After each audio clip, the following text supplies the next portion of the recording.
Welcome to the International House of Bad Ideas. This is Cory, and this is the O The Anthem podcast. Good afternoon, everybody. It's Rob. It is 9:08 p.m. Pacific. That makes it 12:08 a.m. Eastern Time. And O The Anthem is live from coast to coast, broadcasting from the hashtag OTA LA studios high above the 110 freeway in beautiful downtown Los Angeles, California. Thank you for joining us. Yes, thank you for liking, thank you for subscribing, thank you for sharing, thank you for doing all the things you do, all of which are appreciated by the two of us. And, of course, you can find O The Anthem on all your social networks at O The Anthem, including Facebook, where you're watching live right now. Make sure you subscribe to the page and that you click that little bell for the notifications. It'll let you know whenever we come out with a new episode or just an update. All the live video you'll get a notification for. You can also find O The Anthem on Twitter and Instagram at O The Anthem. And, of course, if you're a glutton for punishment, plus.google.com plus O The Anthem. Yes. For whoever uses that. But all the YouTube videos will be up there. I always felt like Google's hardest problem is that they make it so difficult to get to that link. Yeah. I can't just put in plus O The Anthem. Yeah. Or just, hey, O The Anthem. Yeah. Google.com/O The Anthem. Yeah. That would not bring up the same thing.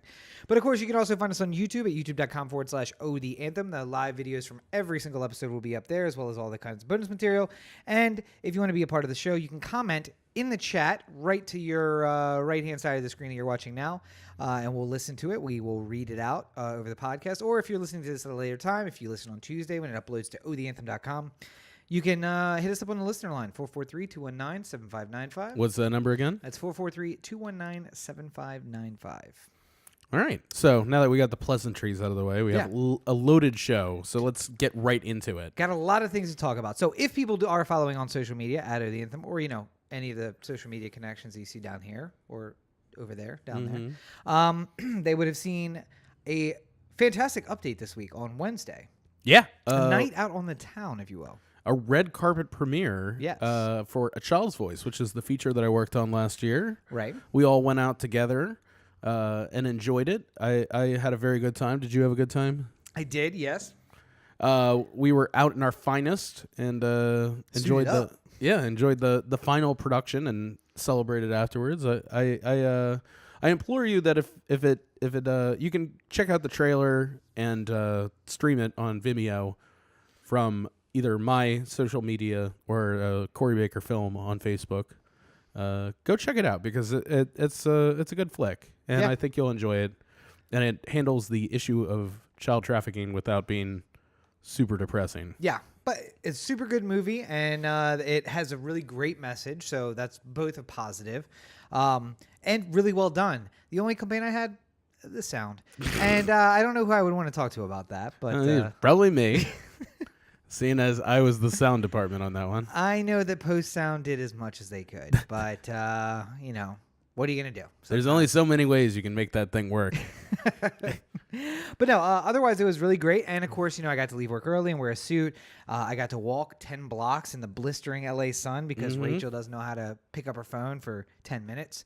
Available 24 hours a day, except for the 10 minutes when I need to know the address of where we're going. Yeah. So instead I got to walk in a not great neighborhood. In the heat. Yeah. Yeah. Nobody listens to me when I say, like, they'll be like, oh, LA, it's 80 degrees today. You don't understand what 80 degrees in LA is like. There's no humidity. It's like sweltery. Yeah. Yeah. There's no humidity, but the sun is hot. Yeah. It just beats down on you. And I was wearing a black suit. And that one drop of sweat that just goes down your spine. You just feel it the whole way. Gets into the danger zone. But the premiere itself was really, but by the time we got out to Westwood, it was much better weather. Yeah. I had to walk through the heat of the day to get to our meeting spot. And then we drove all the way out to Westwood to see the premiere, walk the red carpet. And it was a Landmark Theater, I want to say? Yeah. Landmark Regency? Landmark Regent. Yes. But they booked out the whole theater. It was fantastic. We got to take pictures. Again, you can see those on social media. Any of the links down below or at O The Anthem on your Instagram. You can check out those pictures. And, of course, if you want to see any of the other 9 dozen pictures that were taken, just follow Rachel on social media. They're all up there in their unedited fashion, which I don't appreciate. I don't appreciate the unedited pictures being put up. You can see a whiteness in Rob's pocket without the editing. Not a fan. Yeah. Not a fan. But then we settled in, and it's it's one of those experiences that only happens in LA. I don't know that you're going to get that premiere experience anywhere else where the producer gets up and says thank you and like, hey, can I have the cast and the crew stand up? And everybody says thank you. And the director gets up and says a few words. Like, it's a very unique experience. Yeah. I mean, it does happen elsewhere, but it doesn't happen with the same frequency as it does here. Yeah, absolutely. Because, I mean, like, there's been premieres of The Senator before and stuff like that. Right. I would say one thing that I did enjoy is tourists who walk by and see a premiere and how excited they look in their faces. I didn't talk to you about this like there, but I saw a lot of people like taking pictures of us at the premiere. Yeah. Going like, is there a real Hollywood celebrity here? No. Just Cory. Just Cory. It's the only one. It's the only real Hollywood celebrity you're going to see here. But some guy's going home to wherever he's from, and he's like, this guy looks like a big deal. This guy right here in this custom tailored suit. Yeah. It's got his name on the inside. I noticed that. I saw it briefly when he opened up his suit. I was just like, holy shit, there's a name in there. I do like, though, that the most badass LA thing I've ever seen came from a 10-year-old or 12-year-old, however old that kid is. Yeah. Where he walks up to the ticket table where you get your tickets from for a premiere like this. And the guy who, I don't know, didn't look at any materials before he took the job, looks at him and says, name, please. And the kid just stops for a second, holds up the program, points to the front cover. Yeah. His face. That's me. Yeah. He's on the front cover. This guy? Yeah. And he's like, oh. Power move. Total power move with a 10-year-old who looked very debonair in his suit. Yeah. He's right on that border between looking like an asshole and not. Like, you're allowed to He's act this 10. way. Yeah, you're allowed to act this way 10. and dress like this, and you're still cute. Like 2 years from now, you're just going to be an asshole. So enjoy it while you can. Yeah. If Rob does that, he's an asshole. Oh, yeah. If you do it, it's really cute. Imagine if I had just been like, duh. Yeah, obviously, like, this kid is me. Well, yeah. I mean, if it was me, they'd just be like, oh, what a jerk. That guy's working for minimum wage, maybe. Yeah. If he's lucky, and you can't just be like, oh yeah, no, I'm Robert Cheek. Yeah, my name should be on the list. Right. No, you could power play when you're 10 years old, but and then we went next. So we actually saw an early cut of this film as well. Yeah. So it was really interesting for two reasons. One, watching other people watch it was really fantastic because it was kind of shuffled around, and there were some changes that were made from the early cut that we saw, and getting to see how somebody else enjoyed it with the in the new order, but also being able to say, wow, this, like, I feel like they really did take some notes that we had talked about while we were there, and that it really did make the movie better off overall. So, well, they do say that the story is written 3 times. Once when it's written, once when it's shot, and once when it's edited. Right. So clearly we saw after the second rewrite, essentially. Yeah. And it was all shot and just kind of rough cut put together. Right. But yes. So go check out A Child's Voice. Yes. You can find it on Vimeo. Check the links below to find the I was going to say, are link you to going to that. put links on YouTube? Well, I mean, I can, yeah. You should just put them in the I'll put it in the YouTube description. Yeah, I'll put there it you on the show notes. There You you can go. find it all there. Go to otheanthem.com. Go check it out. And how much does it cost? Streaming, it's $3.99. $4. Yeah. Now, I know you skinflints out there who won't do anything for anybody. But listen, $3.99, and you're supporting a really great movie that supported Cory, and that is addressing a really sensitive issue. Yes. And we have gained a plethora of friends from this. Yes. Who are going to be working on projects in the future. And I know you guys don't care about that because you don't support anything that anybody does. But just try to support this. It's $3.99.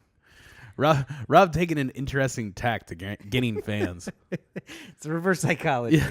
You guys suck. But hey. Now buy this. Now buy this thing. That's really good. Click on the Amazon link. By the way, that Amazon link's still up at theanthem.com. Oh, as well as, not to jump ahead, but just to say, wait, where is it? Sure. It's still available. Not anymore. Oh, did you take it down? Not yet, but I will tomorrow. No, leave it up for just a couple days. Anyway. Leave it up for one more podcast post. Yeah, sure. Why not? Just as like a... Yeah, I'll you don't have put to a fund little it. flag on it, just like, I will remember you. The thing that made the difference. But we'll get to that. We will get to that. And before that, we have to make some programming notes, if you will. There is a chance that next week's episode will be delayed slightly. It may, instead of coming out on Tuesday, come out on Wednesday. Yeah. Possibly. Maybe. Or Thursday, depending how tired and grouchy Cory is over the next couple days. Because I'm going home this weekend. Right. Home to Maryland. So if you're hearing this at some point during the week that this podcast is released, then come find me because I'm home. Leaving on Wednesday, right? So you'll be in Maryland for Thursday, Friday, Saturday, Sunday, Monday. Yes. Flying out Monday. But I mean, like Monday, I wouldn't really unless you get me really early in the morning. I don't know if you should plan on Monday. But the whole weekend, I'll be home. When I fly back on Monday, we saved a ton of money by flying out of San Diego. So here's the thing. I have called Cory a travel amateur for a very long time. Yes.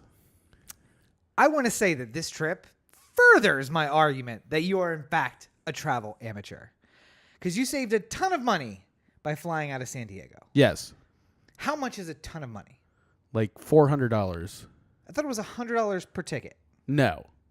Like $400 total. So like $200 a ticket. Okay. Because I can buy a ticket now. And I get to fly directly into BWI. Right. Which is more convenient on the other end. I suppose. But okay, because here's my argument. For one, you're flying the worst airline to fly transcontinental. Yes, I agree. The absolute worst. Yeah. And the only reason that you take that 9 p.m. flight is so you can sleep, wake up, and then be like, all right, I am rip raring to go for my first day back home. And you ain't going to do that on the airline that you're taking. See, I would I'd probably say you're correct if it's a full flight. I think something tells me that the Wednesday San Diego to DC flight isn't going to be. You know, the armrests don't come up on those seats, though. Still, being able to just sort of like fall over the side is a benefit. Okay. But we'll see what's up. Let's just say we're taking an airline where literally everything costs money. Yeah. Everything. Oh, you want your seatbelt to buckle? That'll be $5. Maybe not that much, but like if I remember our transcontinental flight on said airline, I didn't see a stewardess or a flight attendant unless you actually push the button. Yeah, and then you had this crotchety old lady come down and what? You had Roz from Monsters Inc. come find you. Yes, basically that was basically it. What? I was just seeing if you had any water available. Yeah, $5. Oh, okay. All right. Can I use my card? That's an extra 50 cents. All right. No, that's fine. I'd like some water, please. All right. And then she disappears, and 15 minutes later, she shows up with a thimble of water. Bottle of water for $5 plus the extra charge. Well, I never really get anything on the flight anyway. I get the drinks because they're complimentary. Right. When they're complimentary, but other than that, I don't. So I usually just get stuff at the airport, which is just as expensive as if I bought it on the plane. I want to address the at least $150 bag fee that you're gonna pay. $75 each way. No, $75 round trip. You are gonna meet a very harsh reality when you get to the airport. I've already paid for the entire trip's bag fee. I'm telling you, when you show up at the airport with the bag that you are taking, it is going to be an extra fee. Because one, there ain't no way you're going to take the bag that you think you're taking, and that's all. I traveled with you two to Vegas for 2 days, and you couldn't get it. I've had a conversation. I've had a conversation about this. It's going to be a light packed trip. It's only a couple of days. We're using one suitcase and we're fitting it all in. We went to Las Vegas, which is 4 hours away, for 2 days. Yeah. There were 6 bags in the back of the car. Yes. So we're going to get everything into one bag for a weekend trip to Maryland. Yes. You have way more faith than I do. It's gonna happen. I'm gonna be a dictator about it. I'm gonna be a total Kim Jong-un about it. Yeah. We'll see. Because it's be a total Donald Trump about it. I was gonna say I could picture you being. By the way, did you see the Fox News thing where they're just like a meeting of the 2 dictators in Singapore? Yeah. That was from Fox and Friends this morning. Yeah. Luckily, the president wasn't watching because he's in a different time zone. So he woke up at 7 o'clock his time and was like, "Hey, where's Fox and Friends? It's not on yet." You don't have Fox and Friends in Singapore? What kind of third world country is this? It is on, sir. It's just going to be on at 9 p.m. What? That makes no sense. It's supposed to be on in the morning. Anyway, I feel like the $400 that you saved by flying out of San Diego is more than going to be eaten up in other things. We'll find out. We'll see. We'll come back. Fees. We'll come back to this discussion next week's podcast. Right. Assuming that you can make it for the podcast and that your car does not get towed from somewhere in San Diego, which I am not putting past. Situation happened. San Diego airport's rough. There's no day. Take no shit. Take no shit. It's like, this car's been here for 4 days. Towed. Get it out of here. Or it's gonna be like $45. Nobody leaves San Diego for this long. Who would? Why would you ever leave? Why would San you Diego? leave that paradise? You come here to me. That's where you come. Anyway, I just feel like, is it a direct flight from San Diego there too? Yeah. Okay. Direct flight to and from to BWI. Total cost of the flight with bags. Yeah. $300 For 2 tickets. for 2 tickets. $150 per person. It was, yeah, I mean, like if we're dividing the bag fee between the two of us. You paid $100 to fly to Baltimore from San Diego. Yeah. All right. We'll see. This has Technically it was written all over it. $120. This is where Cory and Rachel show up to the airport and they're like, "Oh yeah, you two were the only ones on the flight, so we're just gonna put you on the morning flight, and you just have to sit in the airport all night long." And I'm gonna make sure you follow along at LegendCB5 on our social media. See about my travel adventures. As Cory viciously tweets at an airline like, "What the fuck, man? I thought I was getting a great deal. Rob said I was a travel amateur. You proved him right." Gonna take a picture of Rachel sitting in the San Diego airport going like, "You made my girlfriend cry." And then we're gonna get a fabulous suite in the next next night. Nope. Yeah, fabulous suite. We're gonna get the Airbus. Morning. Hey, yeah, we're gonna bump you up to first class. Oh, great. What's that mean? Oh, it just means you sit in the front of the plane. That's all. We don't really have first class. Just you can sit up front though. I was told that I was going to get a pod. Nope. No pods. Sorry. The pod you get is a Tide Pod. No. Eat this, idiot. All right, hey, we're just gonna let you fly the plane because it turns out we actually don't have a pilot for this leg either. We're taking a collection plate to see if we can scam some pilot into flying this thing. Otherwise, you're gonna be right up there in the jump seat. So, how are you with navigation? Can you run a computer? All right, yeah. I mean, just go east, right? I mean, eventually we'll get there. Wait till you hit the water, turn left. That's how that works. Just go up the coast. When you see Washington burning on fire, then you'll know you've reached the proper destination. What is exactly across from San Diego? That's got to be like Georgia, probably. It's got to be real far south, right? I would say that you would be in Florida. I feel like, yeah, it's got to be like North Florida or. Because I seem to remember somebody saying something about that, like where like L.A. is surprisingly south compared to like the entire country. Yeah. Yeah. Like where L.A. is basically like the Florida-Georgia line. Or Florida, yeah. Not like that, you idiots. Oh, man. Oh, wait. What was the... I saw the best Florida story today. This is really good pod. I hope everybody's enjoying this. But while Cory's checking on that... it looks basically like it lines up with like where Florida and Georgia meet. Okay. But you'd probably be in South Georgia. God, sometimes it sucks being this much of a genius. Maybe like Savannah would be like a straight east. Ooh, hey. So, yeah, so you just head east, bang a left. Trying to eyeball it here. When you hit the water, bang a left. Just follow the coast. Just follow the coast all the way up. You know what the Chesapeake Bay looks like, right? Yeah. Just make a left there. You'll be fine. Assuming that it's... assuming we can see it. Oh, right, because it's going to be night, and you'll be at 40,000 feet. Yeah. And there might be clouds. So just as soon as you start seeing the Chesapeake, just sort of bear left towards the what's the one in DC? Potomac? Yeah? Yeah.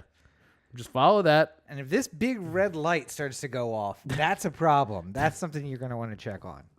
You're just going to hear me on the intercom where the flight attendants get like, I need an adult. I need an adult. Sir, you are 35 years old. I need an adultier adult. I need a real adult. Best Florida story of the week. Florida man dies in meth lab explosion after lighting his own farts on fire. Florida.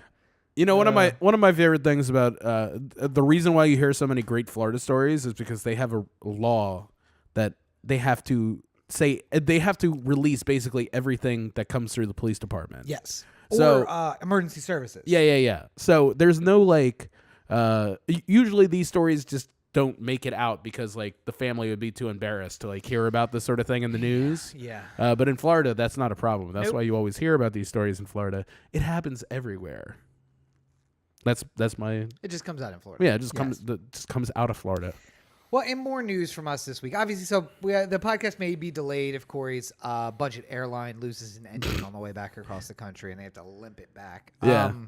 Got to walk back from Kansas. No turning around. We're just going to put it down in Phoenix, and good luck to the rest of you. We got a bus coming in the morning to take you the rest of the way. You get a call from me going like, Rob. No, sir. I told you not to take that budget-ass airline. All right. Do you want to come pick us up? So, Ocean's 8 opened this past weekend. Yeah. It opened to the biggest opening of the entire series, if you can believe that. It beat Ocean's 13, Ocean's 14, Ocean's 15. Wait, what are they? 11, 12, and 13. Yeah. Yes, all three. Beat all three. Yeah. And Cory and I, some of our dollars went to that. Well, yeah. To be fair, some of the investors in Movie Passes dollars went to that. 10 of our dollars eventually went to it. Yeah. For this month. I mean, like a portion of our dollars, I suppose. But yeah. Yeah, and if you... Thank you, Movie Pass investors who keep dumping money in the toilet. We appreciate it. If you're thinking about whether or not you should see it, you can check out Legend CB5 on Twitter, Cory Baker Film on Facebook, and see the review where I talk about it in depth. I need a shave. I'm starting to get this like at a distance. I'm starting to look like a cavalier, like a French cavalier from the 1700s. I feel like it could turn up a little bit. I'm also going gray in my beard. Clearly. Yeah, I've been growing gray in my beard for a little while now. Anyway, back to Ocean's 8. Yeah. So the full review. Hold on. Yeah. People know about the reviews. Okay. I think we got to move on to more pressing issues. Like what? Like a little bit of sports ball, perhaps. Oh, you got to give me a heads up so I can get the thing queued What up. else pressing issues do you think? The fact that Ocean's 8 was actually really good, and women and men alike will like it, and it's a heist movie, so low expectations. And I did have one comment, but I'm sure it's the same thing Cory pointed out. So in the end, we'll just move on to.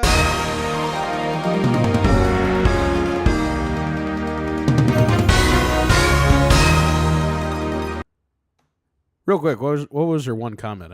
I just wanted to see. There was. I don't want to spoil anything for anyone, but something happens, and you're just like, oh, well, that made no sense because there were no clues about anything like that happening. No, I didn't talk about anything spoiler related. Oh, okay, yeah. So go see it, and you'll see what we mean. What I mean when I just say, I love a heist movie, and I love a heist movie where they've given you all the clues to figure it out. Inside Man with Clive Owen, where it's like, if I had paid close enough attention, I would have known exactly what was happening. But I got caught up the same way that all of the hostages got caught up, moving room to room. Who's really a hostage, who's really not? It's hard to tell. And how are they going to get out of here with the money? But you get caught up in it, and then when they do the reveal at the end, you're like, son of a bitch. I should have figured that out. Are you thinking about Commuter? No, I'm thinking about Inside Man, where Clive Owen gets into a bank. Yeah. And they put goggles and zip ties and the same outfit on everybody and move them from room to room. So that sometimes, spoiler alert to the movie that came out in like 2004, sometimes the hostage takers would be put in a room with hostages and then they'd move around. So that all of the hostages would at one point say, no. I remember that girl. She was in the room with me twice. First time over by the bank vault and then over again in the front manager's office. Yeah. So it was like, well, who's really the hostage takers and who are the bank robbers and who are the victims? You can't really tell. Yeah. Because everybody thought everybody had been in a room with them at one point as a hostage. And Anyways, it's a really in-depth film. But if you pay attention enough, you can follow it, and then the twist, you're like, I knew it, instead of what I did, which was like, oh, damn it, I should have seen that coming. There is something that happens in Ocean's 8 where you don't get that chance to say, like, I should have seen that coming. Well, we've officially spent the first 25 minutes of the podcast talking about anything but the biggest news story of the year so far. All right, I'm just going to go ahead and take a little nap. Go ahead. The Washington Capitals have won the Stanley Cup. This is not a drill, even though I'm pretty sure it is. I'm still thinking that there's some sort of long con going on where Gary Bettman, to ruin my faith in all humanity, is going to be like, we just figured out there's still 45 seconds left on the clock because it stopped working at the end of the game. Surprise, surprise. Everyone come back to Vegas. Let's finish up this game. And then somehow they're going to lose. And then they're going to lose the next game and the one after that. And the Caps are going to lose the Stanley Cup. And all this joy that is supposed to be brought to me at this moment is going to be taken away from me. This is the type of thing that the Capitals do to you. Even in victory, you still feel like you're losing somehow. But I am I am the rule that that the commissioner is going to say, listen, you're not allowed to sodomize the Stanley Cup, and because Ovi had it in bed with him and his wife or girlfriend, whoever that was, that they're going to have to. Nobody's bender is more epic than Ovi's. By the way, oh my god, this weekend he is. He has had to have been drunk for like a week straight now at this point. He's Russian. He's never really drunk.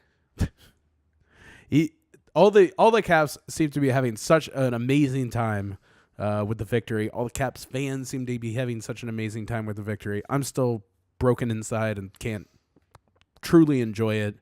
Maybe the next Stanley Cup win, I'll finally be able to enjoy it a little bit. That's the end of the hope of them ever winning again. That'll be 45 years from now. Enjoy that. Yeah. Enjoy the wait. But as we mentioned, Ovechkin will still be out there somehow. You can still get one of these babies for the Anthem. For literally 24 more hours. Oh no! I'll leave it up for the week. Just leave it up for the week. Nobody's. What's the point? Because it's the thing that caused the victory to happen. So if you want a super ironic T-shirt, right? Hipsters. It's all about hipsters now. Get the ironic T-shirt. Listen, I'm gonna reduce the price on it, so it's never gonna be cheaper than now. It's like LeBron James merchandise in Cleveland. Oh, what are you saying? He's leaving Cleveland? Yeah. Oh, well, maybe. Yeah. His kid just enrolled in a LA-based high school. Yeah. LeBron James Jr. Keeping that under wraps, clearly. By the way, he was going under another name so that people didn't know that he was LeBron James's kid. Yeah. But I'm pretty sure everybody knew when this like freak athlete showed. When LeBron James from high school shows up again as a child, and he's like 12 and he's dunking over adults. He's 6'9". Yeah. Anyway, so back to this subject. Wearing all the latest LeBron James gear. Anyway. How'd you get those shoes that only LeBron James has? Weird. It's weird. Yeah. I don't know how it happened. Hey, LeBron. What? I mean, who's that? Who are you talking to? I mean, like, there must be somebody else named LeBron here. I mean, I'm not named LeBron. Oh, yeah. Anyway, back to Washington. Why are you just glancing over the biggest thing that we talked about for the last few weeks? Yeah. You're just, like, glancing over, like, hey, we won. Yeah, I guess that's fine. No, I'm not just glancing. I think that this proves what I've been basically saying for the last decade. Oh, wait. Which is shaving your beard, it has no impact. No, that's not the part that I was. Oh, okay, go ahead. Sorry. I was talking about if the team can pull it together and work like a team and not act like a bunch of children and play some defense and try and keep Holtby from like just sticking out there on a ledge trying to save every goddamn ridiculous shot attempt, then this team has a chance to win the Stanley Cup. And it worked out. It also helps that we played Vegas, which, while they did a remarkable job, and I'm very proud of them, because I have a soft spot for Vegas. Still an expansion team. Still not quite the powerhouse that other teams. I mean, at a certain point, it just felt like watching the Warriors Cavs, where it's just like they only have a couple players that are really worth. Yeah. Like, are really like legitimate star players. And let's be honest. I mean, like the Golden Knights were like Fleury and a whole bunch of other people who just did really well. But I mean, like, you got to pay your dues too. Let's pay a little dues. Oh, hey, it's nice you made it to the Stanley Cup Finals. Yeah. Now 10 years of heartbreak before you get back. Sorry about your luck. Let's see how they stick around when they go like 12-70. It'd be a great time to go watch hockey in Vegas. Yeah, We'll go. We'll be there. I'll be there. I'll go. I don't care. Sure, why not? Anyway, so speaking of basketball, Warriors, huh? Yeah. What was up with California's team? Yeah. Any other thoughts? Nah. I mean, I just am really happy. I saw the results of the Game 4, and I didn't even have to watch the game. I was just like, oh, LeBron tried to win that all on his own because it was like 80 to 116 or something like that. So I'm like, okay. So LeBron just 75 points from LeBron James. LeBron just literally tried to score all of the points, and he became, what's a good example? Because Jordan was never really a ball hog, even when they were losing. I'm trying to think. Maybe Penny Hardaway. Kobe. He became Kobe. Yeah, he did a Kobe. When you're in the clutch, late career Kobe. Yeah, you're in the clutch and you just don't have it. But or an Iverson. Iverson is a fantastic example. Iverson on the Sixers. Yeah. When you just don't have it, but you believe that you're the only thing that could save this team. Which always bothered the shit out of me, too. Because Iverson was listed as the point guard. Yeah. And people would go like, oh, my God, Iverson's the greatest point guard ever. I'm just like, Iverson's not a fucking point guard. He brings the ball up the court and then just he shoots it. Like, he passes it to somebody else, like, give it back to me. And then just, like, he's not the facilitator. He's not like John Stockton. No. Iverson's stat line was always like, 39 points, 2 assists, 2 steals. I'm just like, that's not a point guard. 39 points on 112 attempts. Yes. But no, I think that I didn't watch the game. Some people we know watched it, but I didn't watch it.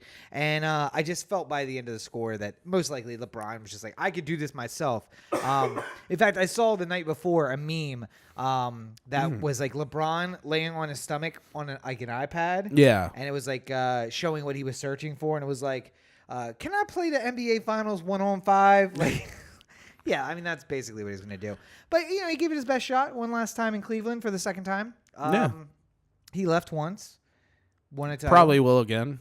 Probably about to leave again. Apparently, maybe coming to L.A., so that's great. We'll never see another we'll never actually get to see a Laker game. Yeah. So that'll be fun. We'll have to wait until the day that he has a scheduled day off, and then we'll get those tickets.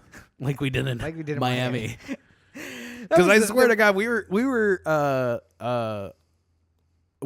went to when we went to Miami before for the Ravens game. Yes. We saw that there was a Heat game, and we Yes. looked up the tickets just out of curiosity before we left, and it was just like starting price was like $120. Yeah, and stuff I think it was like that. 150 in the door. Yeah. For like high 300 level. But I mean, it was the Heat versus the Cavs, Right. so it was like a like a matchup that like people wanted to see and because that of was after LeBron went back to Cleveland. So it was like LeBron coming from. No, he was still in Was Miami. he in Miami? Yeah. No, dude, he was definitely with Cleveland. 2015.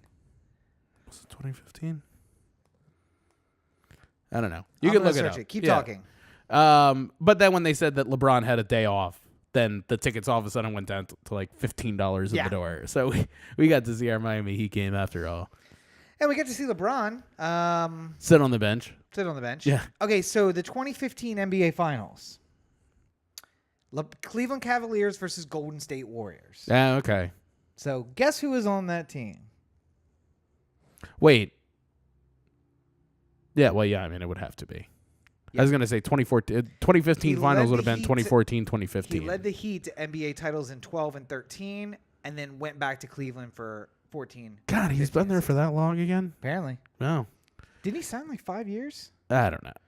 I guess it was a 4-year deal. They paid him a ridiculous See, amount I of don't. money. Here's the thing too. I don't give a shit about basketball anymore. Right, I used to be a huge NBA fan, and then I just stopped caring because it became so much of like, you know how like Tom Brady gets all the calls, like how like Tom Brady, like if somebody like lightly hits him on the shoulder pad, then it's like it's a 15-yard penalty, and immediately like Peyton Manning used to get the same treatment, but like meanwhile Ben Roethlisberger is literally getting raped on the field, and like there's no penalty for that. I mean it's fitting, but it's not. There's no penalty for like somebody who's not important to the NFL's like making money. It doesn't matter. Joe Flacco takes hard hits all the time. Right. No penalties ever. Nothing like what Brady gets. Colin Kaepernick can't even get a job on the field. Yeah. Just saying. Yeah, people who were pointing it out in case people forgot. Yeah. But in the NBA, they've made a list of 15 people who are like Tom Brady, and then if you do anything to LeBron James, it's immediate ejection from life from the basketball game, and there's no traveling, and there's no whole bunch of other things. And I really could care less about watching people shoot free throws, which is basically all the NBA is anymore. Yeah. And I know other people like it, but I completely lost interest pretty much after Jordan left. One thing that I've heard is you don't cheer for teams anymore. You cheer for players. Yeah. So I'm a LeBron fan, and whether he's in Miami or Cleveland or LA, I will follow him wherever he goes. I mean, that's essentially how I've been. Baltimore's never had a team, so first I followed Muggsy. Yes. And then when Muggsy left, I followed Melo. Yeah. And then when Melo didn't turn out to be that great of an NBA player, I stopped caring about basketball. Like Cory tell you about the time he played Carmelo Anthony in basketball. Yeah. I don't remember any of it, but apparently it happened. Really, he was just a really tall, awkward kid. And Cory, being a racist, was just like, I play basketball better than you, big black guy. And then got spanked horribly. Cory on the same team that lost to the school for the deaf. Yeah. But I did have 10 assists against Towson Catholic, or Melo was playing at the time. So there we go. Enjoy that. Right, but can we just go back again to how you lost a basketball game to the School for the Deaf? I didn't lose. My team lost to the Delaware School of the Deaf. It was a team effort. And not only that, but listen. I just think about how much basketball is yelling at your teammates and just like, hey, blah, blah, blah, blah, blah. They worked out very intricate systems because they couldn't hear each other. Oh, I'm sure. And they had the systems down. They knew what they were doing. The coach stomped really hard. And the point guard did. Oh, the point guard. Everybody look at me. Right. And to be fair, they didn't. Some of them weren't deaf. They just couldn't audibly hear. So when the point guard was going down the court and going and we're all looking you were gonna do that. What? Oh, no, I'm saying this is part of the strategy. They don't know. He didn't know what he was saying. He was just making a noise, but they knew what the noise meant. What? You just screamed a random noise in. That's the vocalization of a deaf man. Do you want me to make a noise like they actually made on the court, or do you want me to fake a noise? Go ahead and do it. Let me zoom in on you real quick. What's the actual noise sound like? Yes. Like that. That's what the actual noise sound like. Do you want me to? Do you want me to lie for dramatic effect and change it? You could just say he was like 1-1. But that wouldn't be truthful. That wasn't what really happened at the moment. I'm not making fun of anybody. The Delaware School for the Deaf beat the shit out of us. I'm not. This is not a story that makes me look better. It looks very ableist. Very ableist. I'm not being ableist. I'm saying they did a great job. They had their shit together. I'm so tired. They knew what they were doing. This is a train wreck of an episode. Anyway, so talking about a train wreck. Warriors. Should we move on to Trump? No. One more thing. Okay. So Cory and I were out touring. Cory was giving me the Baker tour of downtown LA, the abbreviated version, which is just going to the library and then searching around amongst the crazy people. By the way, I've been in libraries in New York, Baltimore, Washington, D.C., and, of course, my home libraries on the Eastern Shore. LA. Wow. There is an unbelievable amount of just truly insane people at the library. Yeah. Cory was wearing a backpack that was rhythmically dinging as he walked, and I thought for sure it was going to trigger someone to come out and stab you.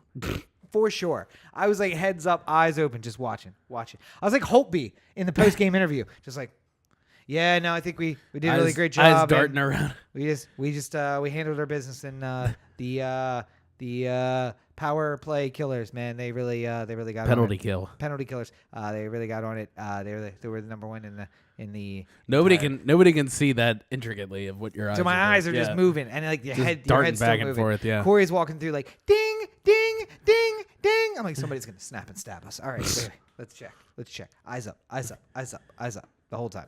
I mean, listen, it is what it is, but like, wow, just the smells, and it was intense. It was an intense experience, but.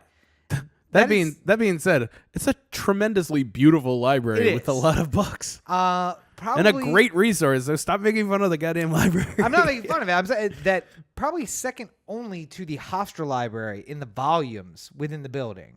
We didn't go to every floor, but like for those of you who've ever been to Hofstra, Hofstra's library is immense. It's 13 stories, 11 that hold volumes, plus the 2 sub basements with microfiche, and it's just massive. And the LA Public Library Central is very similar to that. But instead of being a 70s building that is square with nothing in it, it actually has like these little art things and like an auditorium and like a whole presentation. It's very Art Deco. It's very nice. It's very nice. If you're in LA, you should take the time to check it out. But just be prepared because it's an experience. But so we were walking around. Yes. And on our way back to go to Box Kitchen, which has some delicious seafood. Yes. Sushi specifically. Cory recommends the LA roll. Mm-hmm. I second that. We found out that Justified had won the Belmont Stakes. Yeah. That's where I was going with that. Took me a while. I remembered. Second time in 4 years we have a Triple Crown winner. Yeah, and we went over this about how, there was 30 years between the last Triple Crown winners. What's going on that we get 4? But you made the interesting point that the last Triple Crown winner before Big Brown was Seattle Slew, which was in the 60s. So here's the thing, because I saw a list of all the Triple Crown winners not too long after that, and It's only been like 30, right? Well, no, not that many. While there have been, it seems like they get grouped a lot, right? Because your point was Secretariat and Seattle Slew were within a few years of each other. That was late 60s, early 70s or so. 70s. And now we have another grouping that looks like it's happening right now. We got close to a Triple Crown 2 years ago, I think. Well, I feel like we've consistently gotten close to the Triple Crown a lot. Yeah. So here's the deal. Here's the list. Yeah. So we have 2015, 2018, American Pharaoh and Justify. Okay. Before that, it was Affirmed in 78. And then Seattle Slew in 77 and Secretariat in 73. Did Big Brown not win the Triple Crown? No. I thought for sure he did. No, I didn't. I never heard of that name either. So I was just going with you. It was the horse that won. I didn't want to be like, oh, Big Brown didn't win a Triple Crown, and then find out that in 1874, it was the first. Some horse named Big Brown won the Triple Crown. The horse won the first 2 legs, and then got sponsored by UPS because what's Brown do for you? What's right. Brown done for you? So here's basically how it works. Yeah. In the 20-teens, we've had 2 winners so far. Right. In the 70s, we had 3 winners. Right. And then in the 40s, we had 4 winners. And in the 30s, we had 3 winners. And then in the 19-teens, we had 1. So they kind of grouped together. It seems like every, like we had, between 30 and 48, we had a bunch of winners there. 7. Yeah. But I'm saying, like, it seems like we have basically like a 30-year period between then in the 70s and then 70s to now. Yeah. And then groupings in those 2 periods. Right. Although this grouping is really 2. I mean, I guess that there was only an 11-year gap between Sir Barton and Gallant Fox. 48 and... Between 1919 and 1930. Okay. So that's not a huge gap. No. But I'm saying between... A lot of stuff happened in that gap. Between 48 and 73, that's 25... No. Yeah, 25 years. So, yeah, it just seems like there's a little bit of a gap and then a whole bunch win at the same time. So maybe it's a golden age for horse racing. And nobody cares. Especially because the Preakness may not be at Pimlico much longer. Every year they say that, but it looks like more and more likely that it's going to be moved. So, yeah, it's not going to mean the same thing anymore. Yeah, so end of the Triple Crown. You could win the Triple Crown, but you can't win the Triple Crown at Laurel Fairgrounds and then Belmont, or then Kentucky Derby and then Belmont. Or wait, Derby's first. Derby, Pimlico. Then the Preakness, wherever the Preakness is. I always thought like Pimlico though isn't it the longest one? Yeah, I think it's what has been the longest leg of the Triple Crown. I mean, like in terms of like the track length, like it's the longest. But it's also. I mean, frankly, I know nothing about horse racing. I think that it's like the 100. I think we've distinguished this when we've talked about the Preakness before. Like I just don't know anything about horse racing. I don't give a shit about horse racing. So it is the longest. It's also, I think, the longest running. I think it's like 2 or 3 years older than the Kentucky Derby.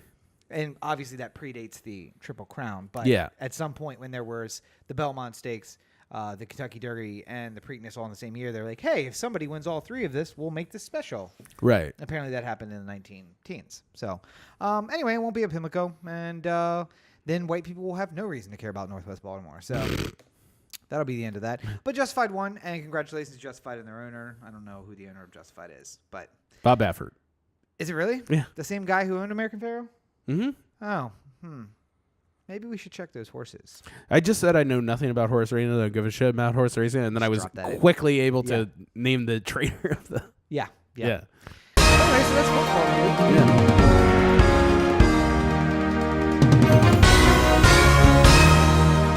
So I was really trying to leg out those 2 segments because what we have left, I really don't want to talk about. Is that why you've been? Yep. Just stretching them out. Them out. That's why you're talking about homeless people in the library. And we've been 2, 3, maybe 3 weeks without really discussing this person. Yeah. And now here we are. But this is what people are going to be talking about here. Nobody cares. I've been living in fear that Trump was just going to slap him in the face, right? And then we were going to hear a button, and then I was going to see a missile come flying in. So, of course, we're talking about President Trump. Before we get to that occasion, though, let's talk about his appearance at the G7, formerly the G8. And if Trump has his way, the G8 once again. Make the G8 8 again. There's nothing like going to a meeting of all your best friends and being like, you guys suck because you kicked out so-and-so. And this meeting doesn't mean shit unless we invite so-and-so back in. Mm-hmm. Because that's what he did. And then he said, you know what? I know this meeting is about openness and it's about economic parity and fairness, so we're going to throw a whole bunch of tariffs on everybody. But we're going to do it to everyone. So I do enjoy how Macron called it the G6 plus. Oh, I know, right?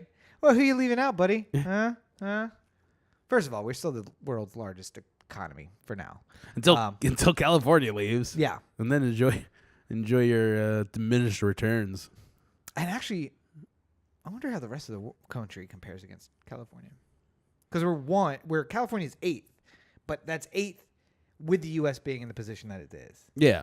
I wonder if there's any shakeup. I mean, clearly China would be number 1 at that point. Right. And then probably Japan. Isn't China 1 now? No, not in terms of real GDP. We're still number 1 at that one thing. Oh, no, I'm sorry, the other thing. Incarcerated people per capita, executions per capita, police violence per capita. People who believe in angels. Number of people who believe in angels. Oh, wait, math scores? Oh, wait, no. No. English scores? No. Yeah, that's it. Just that. Healthcare. Oh, wait. No. We're tied with South Korea for a number of countries that have met Kim Jong-un. Yeah. Woo, USA. It's an exclusive list. But anyway, so Trump went to the G7 summit, which was in France? No, Canada. Was it in Canada? Montreal. Oh, yeah, Trudeau was hosting. Yeah. I saw a really interesting news take, which was that Macron and Trudeau should just speak nothing but and German Merkel, who also speaks French, should just all speak French in front of Trump, because there's no way he speaks French and no way he would understand or that he would concede that he didn't know what was going on. Yeah. So just get him to agree to a bunch of stuff in French and then or just say, well, the joke I kept hearing was have Macron and Trudeau speak in French and just say Mueller every couple sentences. Oh, yeah, that too. Yeah. The other joke that was going around the internet since we talked about the Triple Crown was Justify has already said that he's not going to attend the White House. He said that if I wanted to meet a horse's ass, I would have finished second. Oh. Yeah. Interesting. Hit it, Manny. Interesting note of Trump/sports news also, by the way. NBA champion already disinvited from the White House. Well, they both said they're not going. So. NHL champion. I like how they're right in the middle of the championship. Like Now usually they going. should be focused on the game, and then like LeBron's just like, yo, by the way, we talked about it. We had a little meeting. We said neither one of us are going. If whoever wins, I mean, it's probably gonna be the Warriors, but whoever wins. But by the way, Artie had been disinvited before LeBron talked about that in the post game. Guess who wasn't disinvited? Caps? The winner of the hockey championship. Mm-hmm. Now, one question that was going around work is, what are the odds you think that Trump knows that there's a black dude on the Caps? And how surprised is he going to be when DSP shows up at the luncheon? I don't think DSP would show up. You think anybody would? Somebody else pointed out that Ovechkin. I was gonna say somebody else pointed out that Ovechkin is Russian and he would get an invite, and they're like, yeah, but he basically invited the entire country into the White House, so that's not really a problem. Yeah, I just find it funny that the sport that is made up of mainly white people, no comment, will definitely bring in whether or not it's DC, because it could have been the Cavs or it could have been Golden State, but both of them were disinvited from the White House before the finals were over.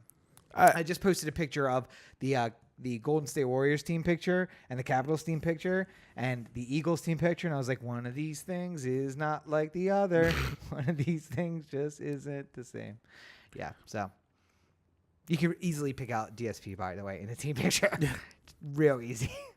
Anywho, Talking about Trump, yes, at the G7 in Canada. Well, I mean, I don't really think there's too much to say other than he's pissed off pretty much all of our allies and insisted that Russia come back into the G7, 8, to the happiness of no one, which is surprising. Like, again, sometimes I just think he's doing this to piss people off. I think he's just doing it for, like, the sport of it. We're 100% sure there's a PP tape, right? Oh, there's got to. I mean, something.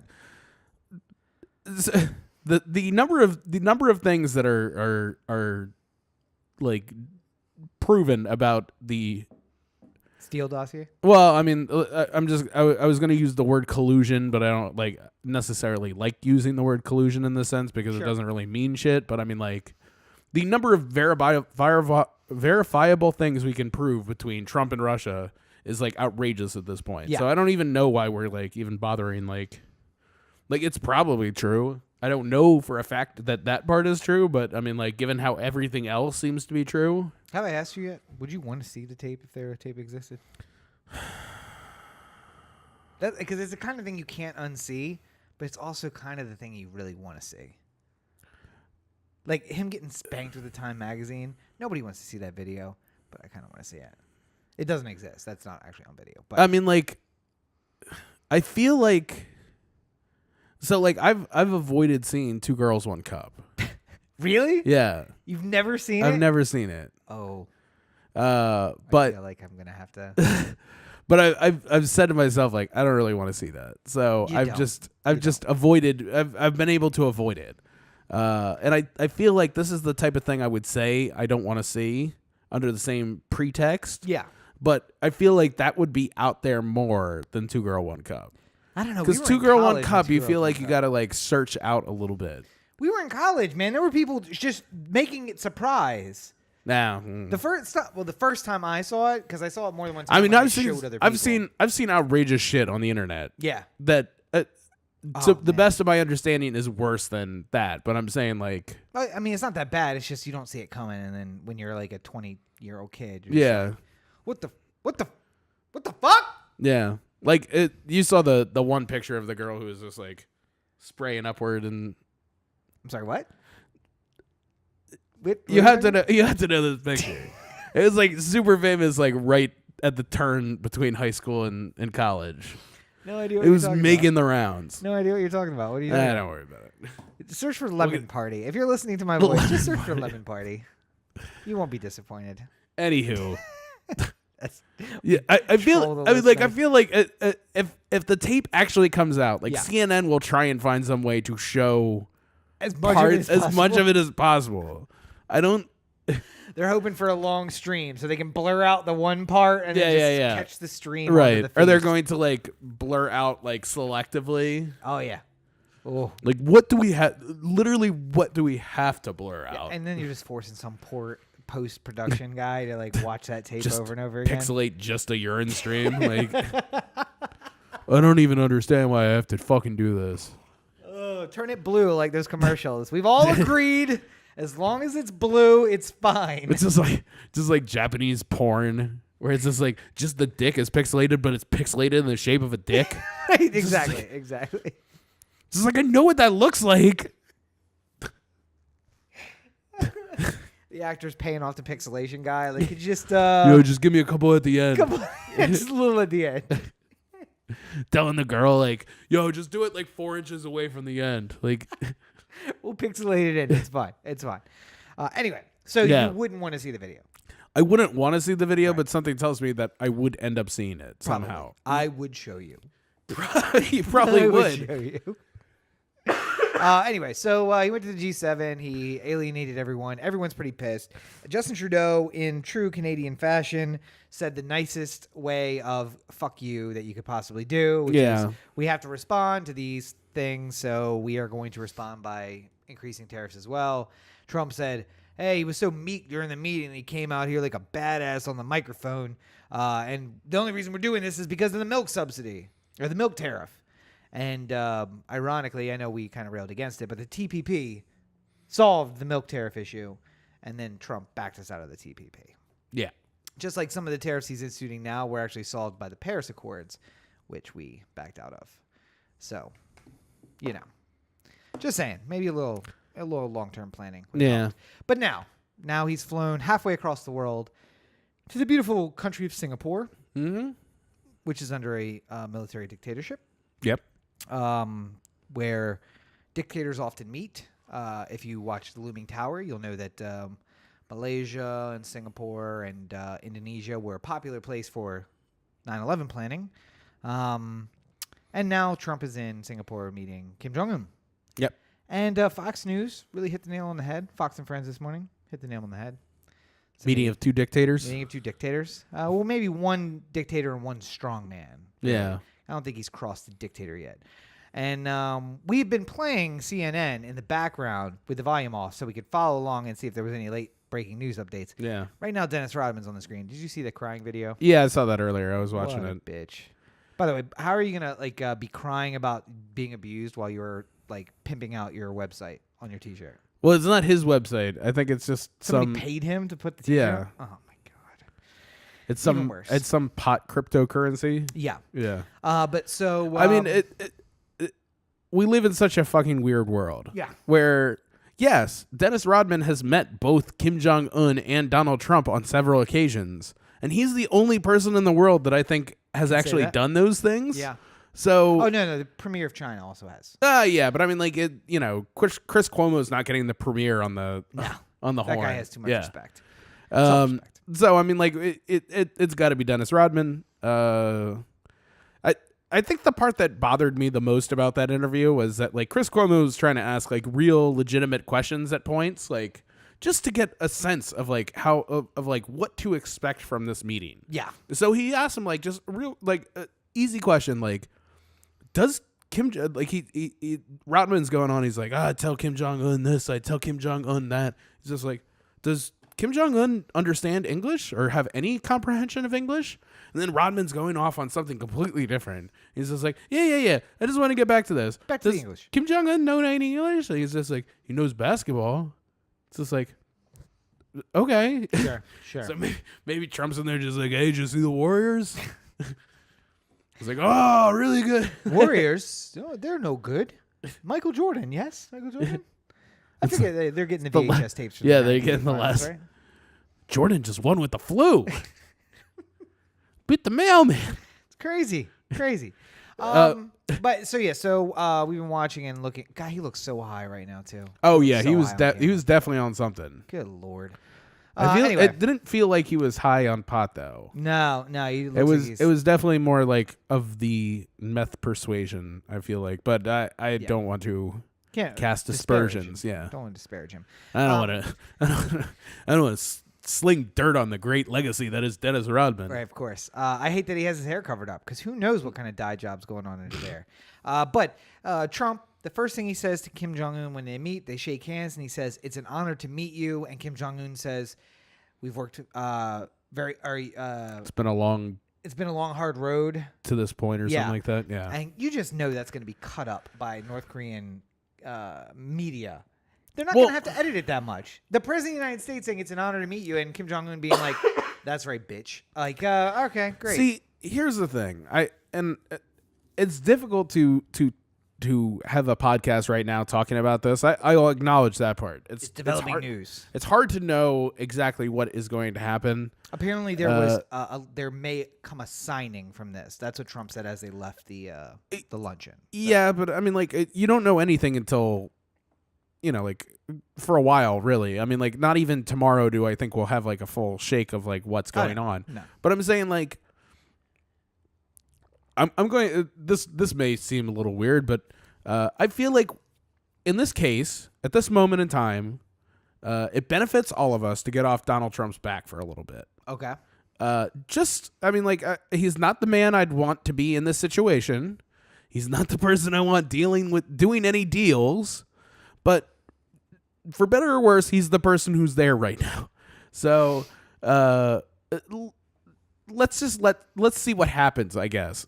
I'm not overwhelmingly positive that it's going to turn out well, but sometimes you just gotta go with the dance that brought you there, or go with the date that brought you there, I'm gonna take the opposite tact and say right now the fate of the world is in the hands of a man who, coming into the second season of The Apprentice, demanded $1 million an episode and settled for $60,000 an episode, which is exactly the first offer that NBC made him. Yeah. So, listen, there's a long history of Trump making terrible deals, especially when he wants something. And I think that we're not in a great position because I know that he's reading his press on this. Yeah. And everybody was speaking well of him as they were meeting. Like, as the moment where they're shaking hands and, like, sitting in the room with just the interpreters or sitting at the lunch or all these things.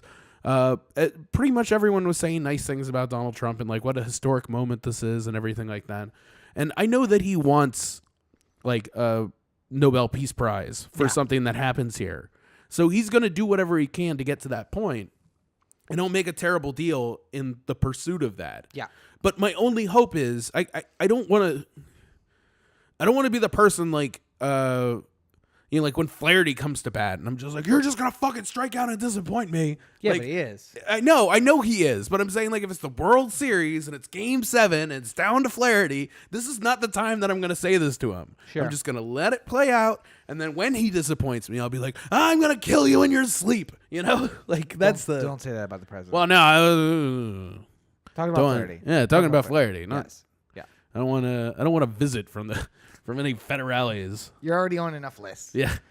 Especially after Rob's drunken performance. Oh my gosh. Night.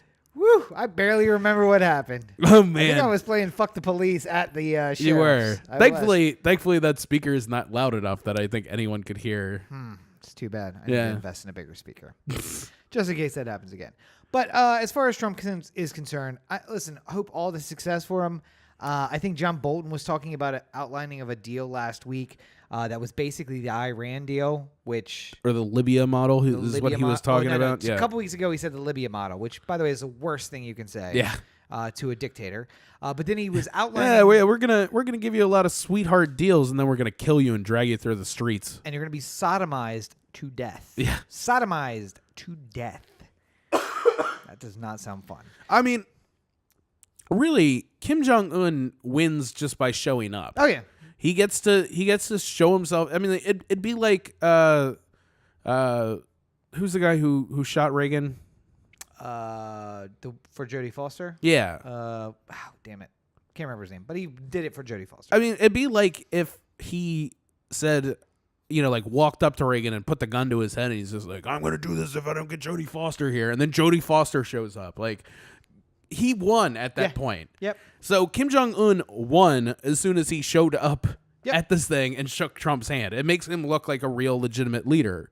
And he's not going to give up his nukes. No, and that's basically all America wants him to do. Right. And I mean, like, even if he agrees to, North Korea has agreed to have like UN inspectors check out their nuclear stockpile before, and then when it comes time for them to actually come into North Korea and do it, they never get that point. So I mean, like, I'm not even saying that. Well, like, that's not true. They did let them in, but it's like, okay, we're going to allow you to inspect this shed, A, and then we're going to send you back to Pyongyang, and then a week later you can come and inspect Sector B. Yeah. And they're like, well, wait, like, isn't a week enough for you to move things from A to B and then B to A? No, of course not. We wouldn't do that. Not. We wouldn't. That's not the spirit of these accords. Just a whole bunch of uranium underneath a carpet. Pushing a cart down the street. Nobody look. Nobody look. Don't be suspicious. Look, one of Pyongyang's great skyscrapers. The great skyscraper. The great skyscraper. I mean, like, no matter what happens, like, you know, Sarah Sanders could come out tomorrow and say, like, we've agreed to a deal for nuclear disarmament. But until it actually happens, we don't even know if that's true. And again, the point is they're not going to do that. Because in the end, what he wants is an Iran type deal. Where they get to keep the nuclear material that they have. I mean, the crazy guy with the gun never wants to give up the gun. No. I mean, that's basically the deal. Like, that's essentially what his only negotiating point is. He has a nuclear missile that's capable of hitting the United States, and he doesn't want to give that up. Because it makes him powerful. I'm going to make a prediction. I think that they may get him to agree to dismantle the ICBM program. So that theoretically puts America out of danger. That's a win for Trump. Yeah. Does nothing for our allies in Southeast Asia, China, Japan, South Korea. Right. You guys, you can still slap that bad boy on an intermediate or medium range or short range missile and still fire it off. And both of them get to walk away like they gave up nothing but got everything. And for two strong men, that's the best position to be in. Well, I gave up the long-range missile program. We all know that our long-range missiles don't really work that well anyway. It's not that big a deal. That's fine. We still can keep our nukes, and we can keep all the short-range missiles. And Trump's like, America is now safe. Right. And nobody cares about But nobody gives a shit about the Korean Peninsula or Japan. Again, look at the G7. He doesn't seem to care much about our allies at all. It's really all about him and about making America great again, kind of. See, I don't know what comes of this necessarily. Something tells me that they're at the end of this whole thing, they're just going to be like, we've had some very productive talks, and we're working our way towards peace in the future. But we're meeting again in December. We don't have anything to say right now. Yeah, but I mean, like, I don't know. It's all stupid. I really wish we weren't in the position where Trump was the person. Yeah, this is in the room. Yeah, but I don't know if I feel like the only reason why we're having this summit in the first place, though, is because literally every other president knew that this wasn't going. Meeting with Kim Jong-un or Kim Jong-il before that, or Kim Il-sung before that, would have just elevated him in the world stage, and that's the. Because there have been tons of meetings between diplomats in North Korea over the years. All the presidents have had some sort of like conversation between, you know, representatives from North Korea and the U.S. But the problem is that whenever it got to the point where they were talking about real issues, then North Korea backed out. Yeah.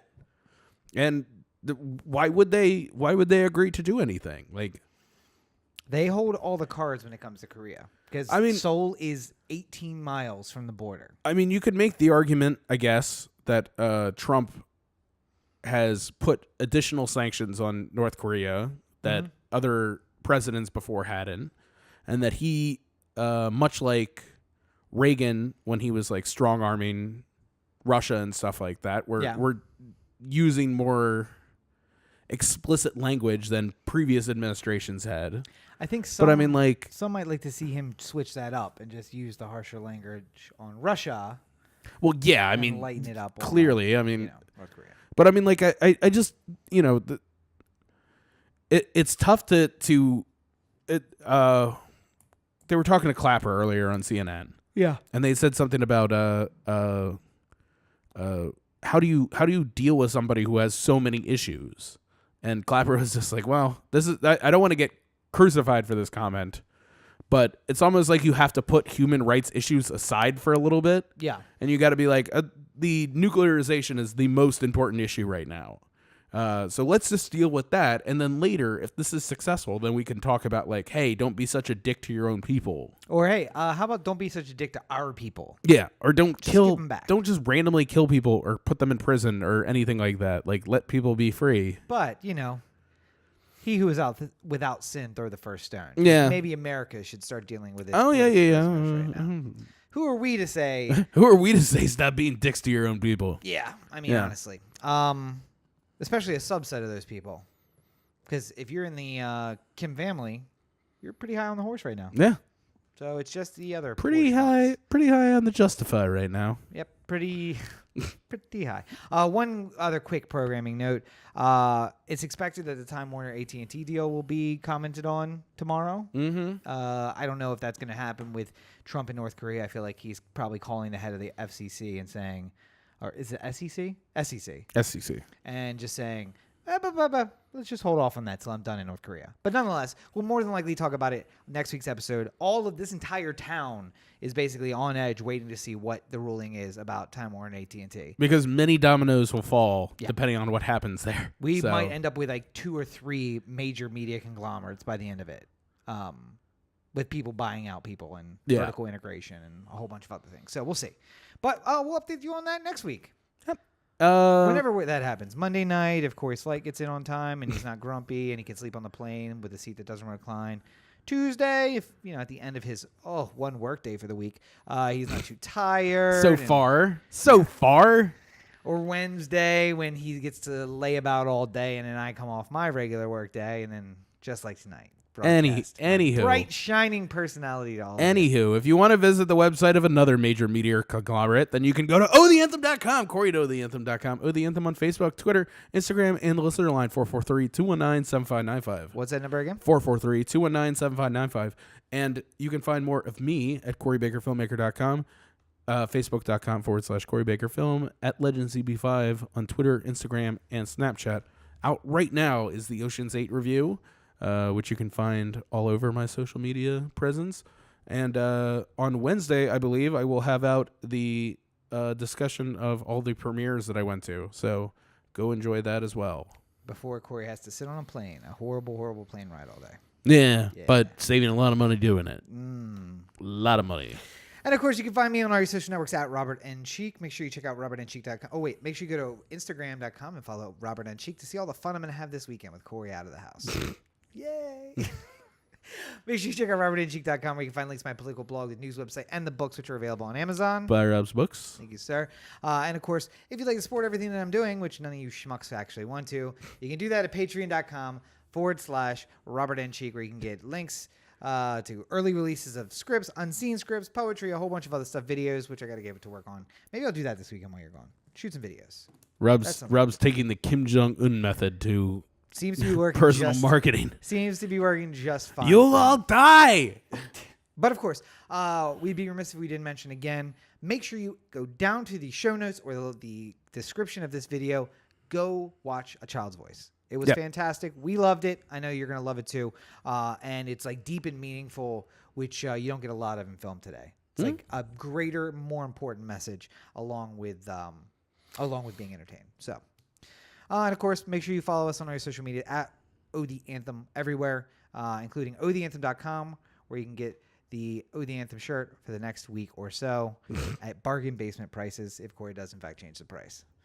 Otherwise, that's all we have for this week. I think we've done good here this week. We've done something. I don't know if it's good. But as always, you are listening to the O The Anthem podcast, part of the O The Anthem digital network. For Cory, this is Rob. Have a great week, everybody. Peace out, suckers. Too tired for this bullshit.